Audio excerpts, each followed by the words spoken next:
Hey there guys, it's Celine. It's Monday. Today I'll probably put this up on Tuesday because I already uploaded another video today. But it doesn't really matter, does it? It's today the 6th of September. So tomorrow will be the 7th, the actual new moon. This spread, however, has nothing to do with the new moon. It is a house spirit spread that I found on Natalie's channel called Sanskrit Blue. I'll put the link to her video in the description to this one when I upload this. It has 9 spread positions or questions that have everything to do with the, to investigate, in order to investigate the potential presence of such a thing as a house spirit or several house spirits in your home. I've watched her do this for her. She used a oracle deck that she was really comfortable with, and she got surprising cards and it made a lot of sense to her. And I felt like, okay, I can do this using my own regular Tarot de Besançon. Where's the box? It is over here. This one, I've already shown this a dozen times, the Tarot Jacob Gerger from 1801. I just enjoy these cards a lot, and I think it's very very clear, and I can just jive with this deck at the moment.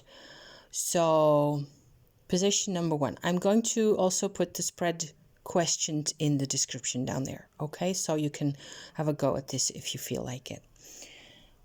These are my actual cards, starting at the top, number 1, over there. What card best describes your energy? So the energy of the house spirit, right? You're talking to the house spirit. I'm doing this for my house that I rent. We have lived here for nearly 10 years, I think. Or is it 8.5, I think, years now. It feels like much longer.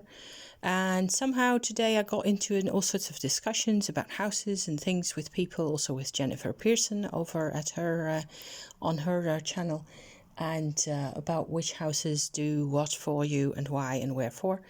And I was just wondering what would come out of this spread for me and this house, and how we're doing here, because things have changed enormously for us. So my card, what card best describes the energy of the house spirit, is actually a page of swords right there at the top. And I will go through the cards first and then come up with some kind of a summary, okay? The next one, what things are important to you as spirits? I'm kind of paraphrasing Natalie's phrase exactly of the question here. I just wanted to write this down as quickly as possible. And how do you feel the spirit? How does the spirit feel about this house? So these two, okay. How do you feel about me? And then I have 2 here, 2 cards, because you're supposed to ask the question for yourself and or for potential partners in the house as well. So this is my husband's card and this is mine. I'm really stunned that they're both knights. It's amazing. So that's how the house spirit feels about the both of us. How do you feel about our pets in the house? And that is question number 6, and I get the 9 of Pentacles right there. Then we have a sort of a to-do approach down at the bottom here, the base of the house here. The whole thing looks like a house, more or less. Is how can I forge a healthier relationship with my house spirit? Temperance. I am not surprised. Ha! Not in a bit. What kind of offerings can help bring balance in our home? I get the Sun. Makes sense also, because if I think about it. And what do you want me to be aware of? What does the house spirit want me to be aware of? And I get the Queen of coins here. So I was really struck, first of all, by the connection between the house itself and what it needs me to be, in a way, or what it needs me to be aware of. It is like really a child-parent relationship. So rather than feeling like I am the child in this house, I need to be the caretaker. I need to look and to be sensible and smart. And when I look after the house, it will look after me. The house has needs. The house spirit has needs, if you like.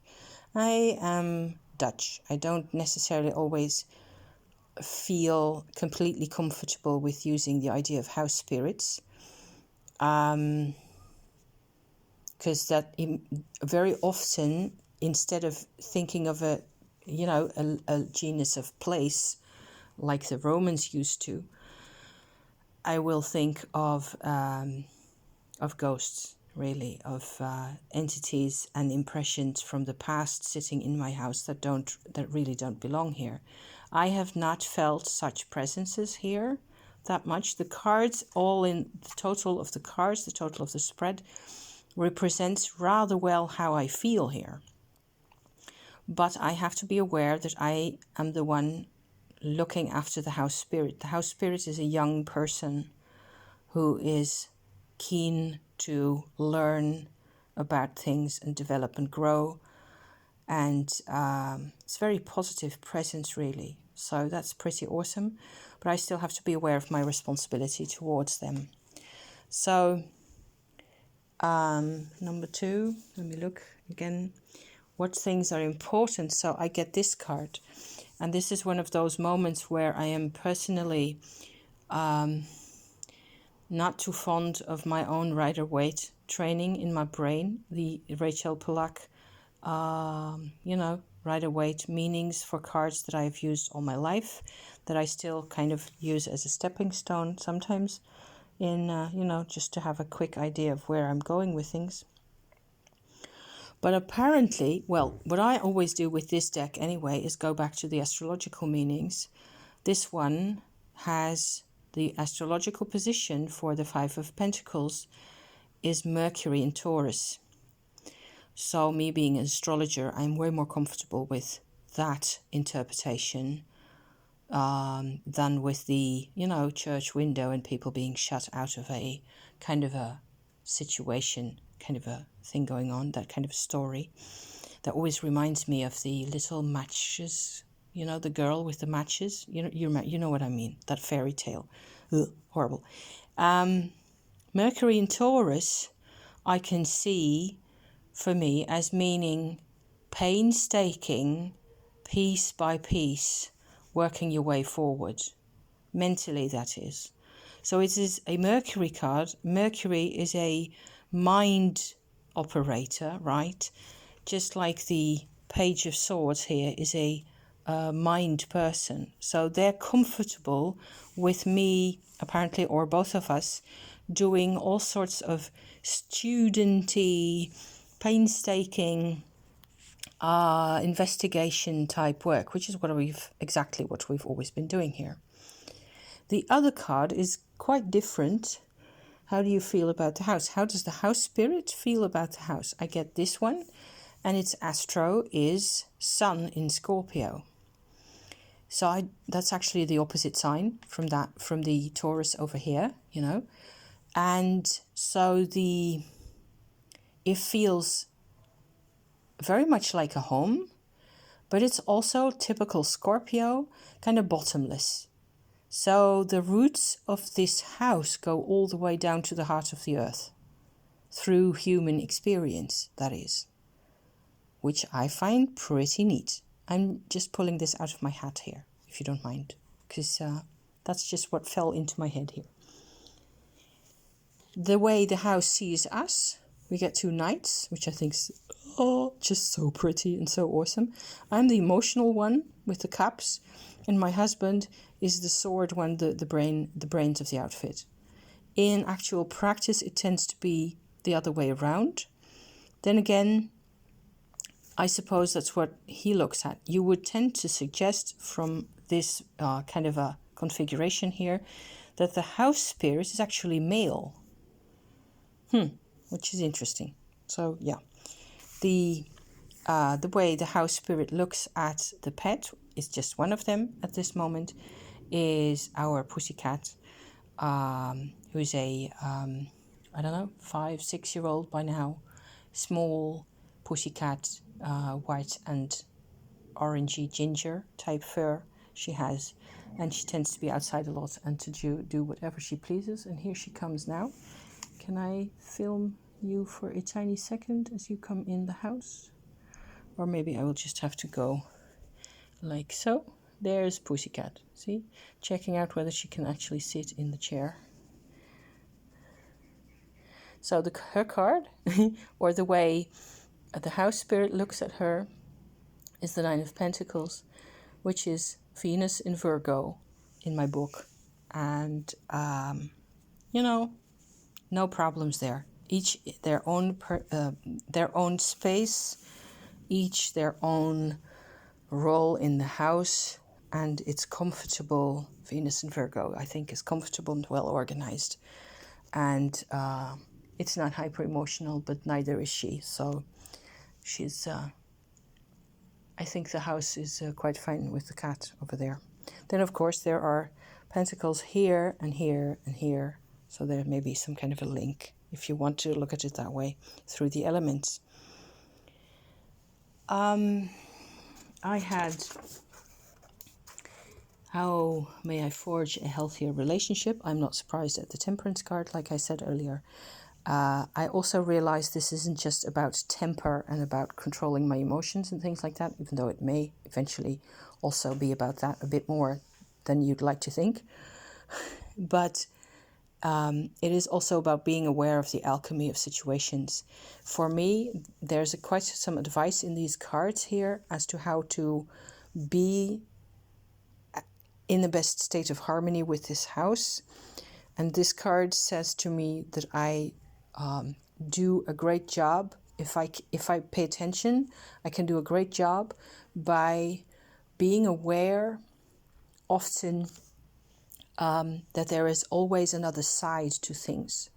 So having a practical, emotional human life, I was looking at things over the past couple of months as how difficult they were, how much we have grown, yes, how much we have developed, how much we've learned, how much we have made into our own in our lives over the past years, several years really. But basically I was looking at it all as how much work it was. Whereas I can also look at it as things we've gained and things to be proud of and progress made, just another perspective. I don't know if I'm explaining this clearly, but it really feels like it's very important for me to learn again and again and again. I will probably say this another couple of times on this channel as well.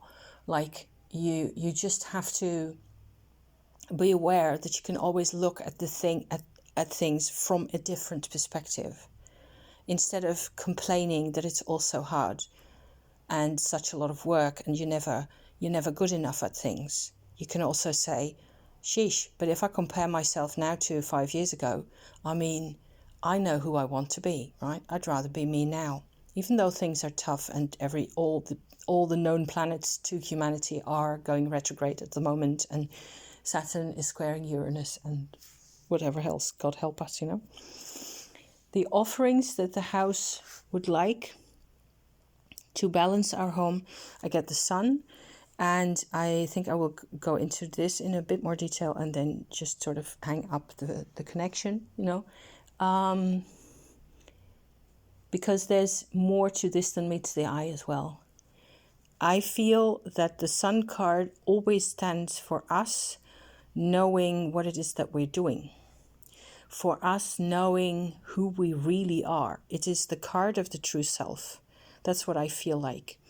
And because of that, the Moon card will be treated often as an illusion card, or a card that's trying to pull the rug from under you in some form or other. Because it isn't, it's emotion, right? Emotion fluctuates and changes and is influenced all the time by all sorts of things. The Sun is much more constant. A lot more can be said about that. You might also connect these two little males, theoretically. I'm not sure they're males in this deck. They look more or less bi-gendered. But normally they're boys, okay, with an Apollo vision of the sun god, so a Greek sun type sky god even, to the Knight of Swords here, and the Page of Swords being both of them being an air element. So there's kind of a masculine line going through the house like that, and this sun card would stand for all things objective, above board, hopefully, reasonable, proactive, positive, positivistic even, single-minded, those kinds of attitudes and mind states.